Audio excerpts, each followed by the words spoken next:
Beats to Miller, head of the key 6 on the shot clock. Over to Johnson, springs for 3, looks good. It's off the mark. Rebound of Barkley, right back up. Cage deflects it. Barkley shot, deflected by Kemp. Spiked out to Gill. Gill cross court to Shrimp. Skip pass to Cage to the inline. Hand off to Kemp. No look feed to Gill. Slants in. His shot rejected by Miller. Grabbed by Shrimp. He'll lay it in. Drew the foul. Detlef will go to the line. What a game. I think the foul was called on the drive by Kendall Gill.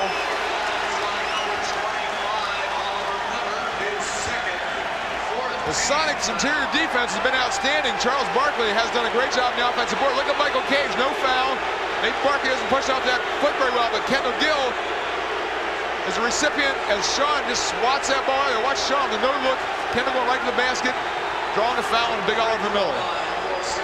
His attitude about food adjusted. The Suns 12 of 18 from the line. Miller's second one up, good. In fact, had it not been for Miller in the overtime of Game 5 of the first round against the Lakers, they might have been out of the whole series. Now, on the inbounds pass, we've got Kemp and Barkley jostling as they come up the floor.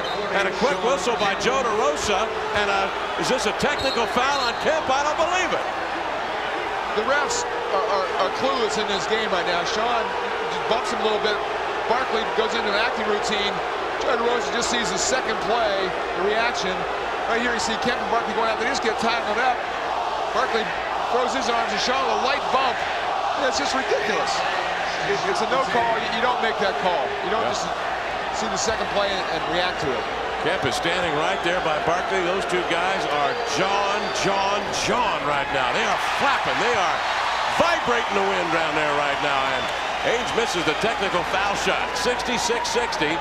Sonics breaks away into the lane. Jump pass out to Marley. Over to Frankie. Sidesteps Askew. 15-foot hoist. No. Came up short. McMillan after it. Miller gave him a jolt. Ball loose. Johnson and McMillan after it. Foul called. Those two jaw. Miller comes in. He's tied up now by Askew. Pushed aside by Marley. Marley handling Oliver Miller. Kemp and Askew want a piece of Miller. Now Barkley steps up. He's tied up with Kemp and Payton. Back here is McMillan. Oliver Miller is throwing a tirade at midcourt. Here comes Lionel Hollins to restrain Miller. Tim Gergridge comes out to restrain Vincent Askew and Shawn Kemp. And Askew wants to go at Marley now. And Nate McMillan and Frank Johnson are still pointing fingers, wanting a piece of each other. George Karl's in front of Frankie. Hugh Hollins steps over in front of Kemp. And we now have cooler heads prevailing as Paul Westfall's on the floor with his guy. And now Gary Payton and Frankie Johnson start jawing. And now Barkley steps in. And now Terry Stotts, the Sonics assistant, jumps in between them. And now Danny Ainge and George Karl are over there doing a little comedy routine, trying to break up, I think, the pressure here, the pressure of this situation. Although George, I don't think, won any part of Danny Ainge's antics. He'll walk away from him over to the bench because he has seen this ball club unnerved by Phoenix defense here in this third period. We have 1:24 left. The Sonics leading the Suns 70-68. We've got a loose ball foul called. I believe it will be on the Sonics. Nate McMillan. Now that's unfortunate because, as we mentioned, he took a jolt going after the ball from Oliver Miller. And a technical foul to Nate McMillan as well. A technical foul has also been called on Frank Johnson. And a technical foul on Frank Johnson. So again, double technical, Johnson and McMillan at the 1:24 mark of the third, and the personal foul to Nate McMillan.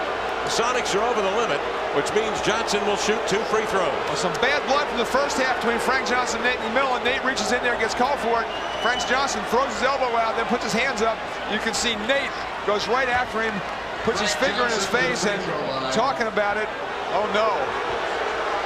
Danny Ainge plants a kiss on George Karl's side of his head, apparently, as he hugged him over there. And that's not a pretty picture.